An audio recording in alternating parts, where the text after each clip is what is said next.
కొన్నిసార్లు ప్రార్థనకు జవాబు రాకపోతే దేవుడు నన్ను మరిచిపోయాడు, దేవుడికి నేను జ్ఞాపకం లేదు అనుకుంటాం.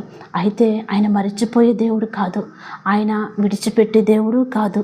ఆయనకి మనం నిత్యం జ్ఞాపకం ఉంటాం, ప్రతి క్షణం ఆయనకు మనం జ్ఞాపకం ఉంటాం.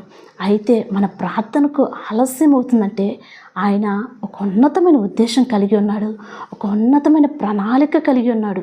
అంటే మన ఆలోచనల ప్రకారం కాదు, కానీ ఆయన ఆలోచనల ప్రకారం, ఆయన ఉద్దేశం ప్రకారం ఆయన ఎంత ఉన్నతంగా ఇవ్వాలనుకుంటే దాని యొక్క రిజల్ట్ అనేది అంత ఉన్నతంగా ఇస్తాడు. మనం రహస్యంగా చేసిన ప్రార్థనకి దేవుడు బహిరంగంగా ఇస్తాడు జవాబు. దైవ చిత్తానుసారంగా చేసిన ప్రతి ప్రార్థనకు దేవుడు జవాబిస్తాడు. మనం కలిగిన దేవుడు ప్రార్థన వినే దేవుడు, ప్రార్థన ఆలకించే దేవుడు, ప్రార్థనకు చెవి ఎక్కే దేవుడు, ప్రార్థనకు జవాబిచ్చే దేవుడు. దైవ చిత్తానంగా చేసిన